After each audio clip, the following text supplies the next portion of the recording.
Think about the room you are sitting in right now. The climate-controlled air, the synthetic insulation in the walls, the constant, invisible hum of electricity keeping the dark at bay. We live in a brief, unusually warm geographical anomaly. For 90% of human history, this warmth did not exist. For over 100,000 years, the default setting of our planet was a freezing, unforgiving desert. The ice sheets were 2 miles thick. They crushed entire continents under billions of tons of frozen weight. And yet, we did not die out. We did not freeze in our tracks. Which begs a question that changes everything we think we know about ourselves. When the world turned into a frozen wasteland, what did humans actually do? 20,000 years ago, the planet was locked in the grip of the last glacial maximum. The global sea levels didn't just drop. They plummeted by 400 feet. The water was trapped, frozen solid inside massive continental glaciers. To modern minds, this sounds like an apocalypse. We imagine our ancestors running away from the encroaching ice, huddled in dark caves, shivering in the dark, waiting for the end. But the archaeology tells a completely different story, a story of terrifying intent. In 2016, researchers excavating the Denisova cave in the Altai Mountains of Siberia made a startling discovery. They pulled a tiny piece of bird bone from the frozen dirt. It was a sewing needle, complete with a cleanly drilled eye. It was dated to roughly 50,000 years ago. This isn't just an artifact. It is a piece of advanced survival technology. Before this discovery, historians assumed tailored clothing was a modern luxury. It wasn't. It was an existential requirement. Humans weren't just throwing crude animal skins over their shoulders like cavemen in movies. They were measuring, cutting, and stitching airtight, multi-layered thermal gear. They created clothing that trapped microclimates of warm air against their skin. They didn't run from the cold. They insulated against it. And they didn't just hide in natural caves, either. Because on the barren plains of Ukraine and Russia, there are no caves. Look at the site of Mezhyrich.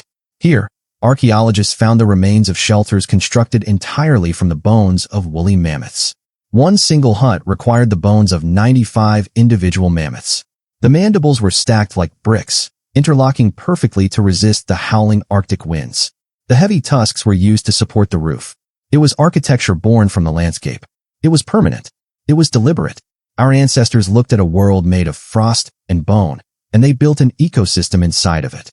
There is a strange paradox in modern biology. We live in the safest, warmest, most physically comfortable era in human history. We do not have to hunt mammoths to survive the winter. We do not have to stitch our own clothes to keep from losing our fingers to frostbite. Yet, our psychological distress has never been higher. Our brains are still structurally identical to the brains of the people who lived in those mammoth bone huts 25,000 years ago. We evolved to thrive under intense, localized, physical pressure. The human nervous system was forged in a furnace of absolute clarity. In the Ice Age, the problem was simple. Find fuel, secure calories, protect the tribe. The reward for solving those problems was immediate survival. Today, our problems are abstract. They are chronic. They are endless. We worry about interest rates, corporate restructuring, and digital validation.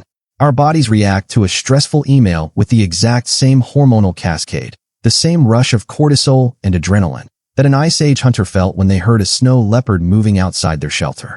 We traded physical hardship for psychological friction. By engineering a world where we never have to face the raw, unyielding elements, we have starved our brains of the very challenges they were designed to overcome. We have built a world so comfortable that our own minds have become our primary predators. When you look at the deep history of our species, the Ice Age wasn't a dark age. It was our crucible. It was during those thousands of years of extreme cold that human creativity exploded. We didn't just invent better needles and sturdier huts. We invented art. We sat by those fires inside mammoth bone shelters, surrounded by miles of ice, and we painted our dreams on stone. We carved flutes from the bones of swans to make music.